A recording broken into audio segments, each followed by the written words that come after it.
Hey, I want to welcome you guys back to another episode of the AWM NFL podcast. I'm your host, Riccardo Stewart, and I'm joined with my coworkers and friends, Jeff Flock, Zach Miller, and Sam Acho. So we just had the NFL draft, the 2004 NFL draft, 2024 NFL draft is now in the books. And what I want to talk about today is now I'm a rookie. What should I expect? And so, but before we jump in, I want to hear some stories.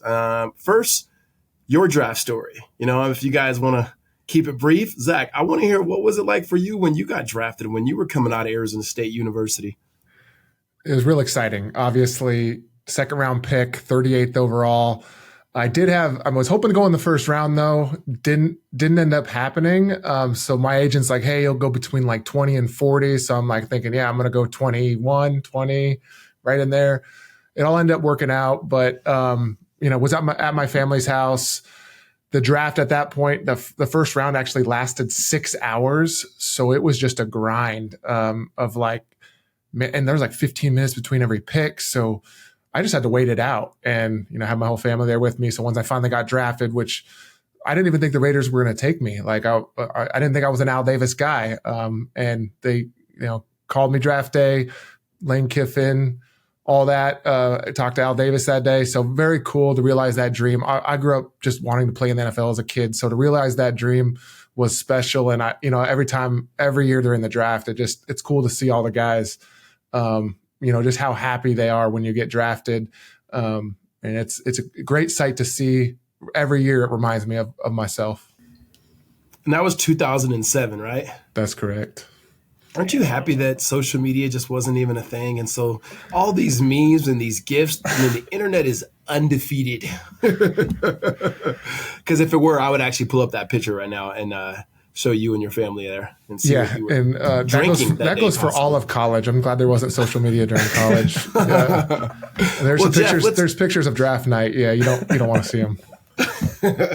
Well, Jeff, most guys don't usually hear a story from a kicker, and most kickers aren't drafted. And so give us your story. What were you told by your agent, and how did things go? Yeah, so heading into the draft, it was really 6 to undrafted. That's kind of what you get as a specialist. Even if you're one of the top guys coming out, it's anything could happen late in the draft. So I was extremely fortunate. Vikings actually moved up ahead of the Lions to get me in the 5th round, a couple spots. And I only know that because then the Lions coach texted me we were literally about to take you, and the Vikings snagged you. So that was a pretty cool experience to go that early as a specialist. But I was literally just sitting in a hotel room in Orange County because my best friend had gotten married the night before. So I'm sitting there in my sweats with my dad. My dad's checking all the apps, on the computer, seeing exactly where everyone's going. So it was a pretty cool experience overall, especially as a specialist getting drafted. That's such a good experience.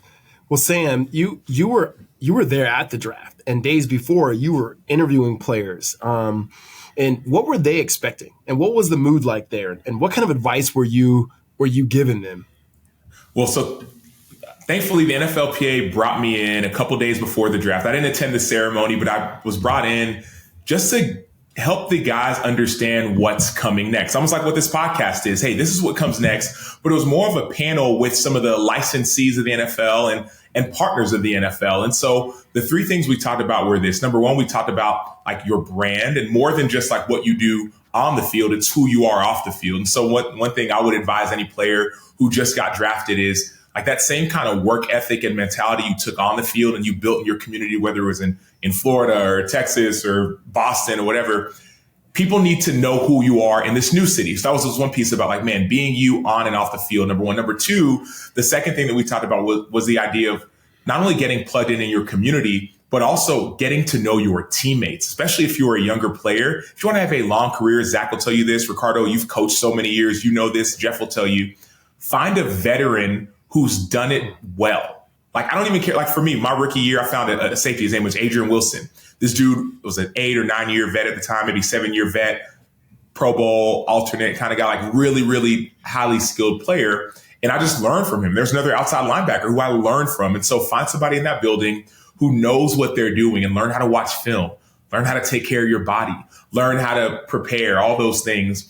And then the last thing that we talked about, and this is maybe for the guys who maybe were drafted later or guys who maybe were undrafted, is this is a huge opportunity. So find ways to make the most of it. Every single rep, even if it's mini camp or organized team activities, you want to try and make your mark. And so those are the three things. The concerns that parents have were real about, man, okay, what do we do next? Because it was not just the players who were getting drafted, it was their parents. That was real, but also there was a sense as well of, you know what, I think we got this. And so I'm so excited for all the guys who got drafted and even some of the undrafted guys. A good buddy of mine is going on year 8 or 9. He was undrafted when I was with the Bears. And so that's the message that I heard, and that's my reminder to anybody who would listen. Yeah. So 257 guys drafted, hear their name called. Another handful of guys that are getting invited on free agents. Another group of guys are being invited to be camp participants. So there's a lot of guys that get to be that rookie. And as an NFL rookie, you're thinking, okay, I just got drafted. Okay, I know money's coming. I know a few other things are coming. I'm gonna go to the facilities and so forth. But then there's all of these things that you're not expecting or you're not at least prepared for. My agents prepared me pre-draft. I've gotten prepared for the combine, for the pro days, for the interviews. And now there's all these things that are massively important that no one really prepares you for it. And I really want to talk about those things. And so, Zach, I'm going to start with you. There was like a weird movie out like a few years ago called What to Expect When You're Expecting. It was like a pregnancy thing. And so, like, what should they expect that they're not expecting? Well, the NFL draft is a lot different than getting to pick where you go in college. You don't have any say where you go. That team, they pick you and then you got to go show up. And so for all the guys, and I was talking to one of our guys that got drafted, it's a little bit of a weird feeling, and you have to get used to that new city, meet the new coaches. It's a lot of meeting new people, getting used to new surroundings, a new culture than your college was. And then simple things like a W-4, a withholding form, which actually has kind of big implications down the line and how much you might owe or not owe in taxes or your refund. All those things you have to start filling out pretty much immediately on getting to the team. And there's other things with all these initials, I-9, NFL 401k, NFL CAT plan, all those NFL benefits, things like that. And then just the onboarding, like equipment managers are going to need you. Coaches are going to be slamming you with playbooks and meetings and trying to get you up to speed as quickly as possible, especially when you're expected to come in and contribute. So your time is really important to like manage that as much as possible, and then have a team around you that can help handle some of that stuff where really it's difficult. It was difficult for me to know what I was supposed to fill out correctly, and you don't want to do it the wrong way. It just ends up being a hassle later on. Absolutely. I mean, you mentioned choosing colleges, right? You get to college and there's a lot of stuff that you have to do, but people hold your hand. Like, you have an academic advisor on campus, an athletic academic advisor. They let you know what classes they call in, boom, boom, boom. You don't even get your own books. Like, everything is kind of catered for you. And then you get to the NFL, and Zach, you just said W-4, I-9, individual 401k, NFL 401k, pension plan, CAT plan. Okay, Jeff, what role does your financial advisor help? Because let's just be honest, most human beings don't know what Zach just said, let alone how to fill it out. Yeah, your advisor should be stepping in right now and stepping up big time to help you handle pretty much anything that does not have to do with you being in your playbook, you being in the weight room, and you getting to know your teammates in your community, right? So all those things Zach talked about, all the letters and numbers we just talked about, you should literally be texting with your advisor or calling them and being like, hey, just got this. What is the best way to fill this out based on my plan, right? Because if you just ask somebody at the team or the facility, they can kind of guide you, but it might not actually line up with your actual plan based on what you want to do and what you want to achieve that year and future years. So like we're getting texts from all of our guys right now, like, hey, how do I do this? How do I do that? All right, let's set up a time to talk about it when you're at the facility today. And that's our job right now, to help with all those things so you can focus on what's really important for you. Okay. And let's talk about some practical things, because guess what? Going back to college, when I got there, they told me to stay in these dorms. And I stayed in these dorms, and they gave me this bummy roommate. And now... Who was the roommate? I'm not going to say who my roommate on the call. My roommate is not on the call. Zach and I played together, but one of my roommates will be a Hall of Famer, and I'm not going to say his name, but he was nasty as a... So, but Sam, I got you on the spot now. I get to the city, I'm a rookie. Like, where do I live? I mean, not just should I buy a house or not buy a house, but like, do I live close? Do I live far? Like, does it matter? Yeah, no, that's such a great question. And one thing before I get to that, because Jeff, as he was talking about, what do I fill out? As you were saying it, I remember being in those shoes and literally thinking to myself, okay, I don't know what a W-4 is. What do I put? What do I not put? At that point, I didn't really have an advisor. And so I didn't know what to fill out. Just my advice to you all, once again, these are guys getting drafted. And, we could have advice as well for guys who are signing new contracts, going to different teams. Don't feel pressure to try and fill this form out right now. Take some time, whether it's a text or call. Hey, give me a minute. Let me call my financial advisor or have a team. Let me find out from them, because those decisions could have monumental outcomes down the line. And so just for anybody listening, I remember being in your shoes of seeing these forms, not knowing what they meant. Don't feel pressure just to fill it out because you have to right now. No, you could take a couple minutes, you take a day, you find an answer. It would be very, very important. Really quick, just to your question, Riccardo, of finding where to live. Well, number one, the team's going to have an allotted team hotel or some kind of residence that you can stay at.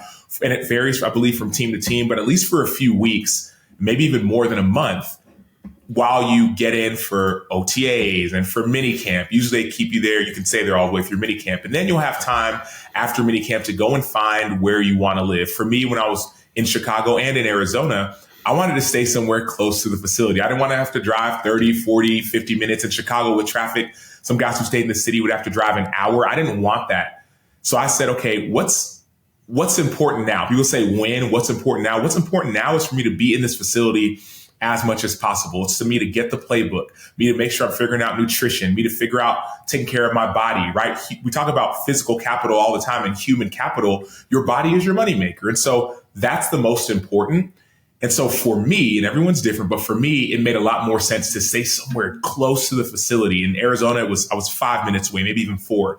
In Chicago, based off of just the way it was up in Vernon Hills or the Lake Forest area, it was about 12 minutes away. But for me, it just made more sense to be close, so that, number one, if I overslept and didn't want to be late and didn't want to get fined, because that's a thing, and also just so I could be closer to the facility. So just side note, do you guys still have that? You wake up in the morning, you have that like, oh shoot, I'm supposed to be somewhere in terms of your football team or meeting. Do you guys still get that? Yeah, that's every football player's nightmare is the late, and especially in the NFL with a $20,000 fine. When I was with the Raiders, I was also 5 minutes away. Can't recommend it enough to be close to the facility as a rookie. It's too important for you to be there a lot. And real quick, Riccardo, just to your point about rookies, they'll have a lot of teams have transportation for you as well. Sometimes it's like, man, I got to get a car. You don't have to do it all right now. They'll have a bus that can pick you up and the other rookies that'll take you to practice, take you to all these things, and it'll take you back to that team hotel or wherever they're having the players stay. And so I just want to remind you all that you can take a breath when it comes to like, oh, what do I do? It's like, no, focus on the field, focus on your community, but it's like car, house, like be wise about figuring those things out. That's good. Well, I'm going to mix metaphors since we talk about football, and I need you, Jeff, to be the cleanup hitter. So are there any like questions, any thoughts, anything that we missed that you feel like needs to be covered? I think we really hit on it. Like Sam summarized it really well. Like just take a breath. You're going to get a packet of information and you're going to want to just get it done and taken care of so you can get back to ball. Like take a second.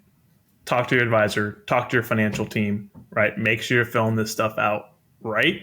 So then you don't got to worry about later on when you lost out on $20,000 in tax-free money because you filled out a form wrong when you weren't thinking and you had 1,000 other things on your mind. So just like take a beat, do it right. That's good. Real quick, Riccardo, I know we're closing up, but I just wanted to put a bow on there. I'm like, man, Sam, why you keep on talking? Because I think it's important, man. Like, and I would say, yes, take a breath, but also like this is the benefit of having a team. Like if you have a team of people, somebody you can text, a group of people you can text that are actually on top of it, that's where you can actually be like, oh man, I got this covered. A lot of people don't have that. But if you do have that, that's when it's like, oh man, like I'm good, as opposed to, oh no, why is this person not responding? And what do I do? Have a team that can actually prep you on this beforehand, which is kind of what we're trying to do as far as just the advice and the preparation. And hey, just here's what you need to know, because a lot of us have been through it. That's good. That's good. Well, that's going to conclude our time for this episode. If you have any questions, something you heard, or, okay, can we get that documented? We have that for you. So reach out to us, shoot us a text at 602-989-5022, Until next week, have a good day.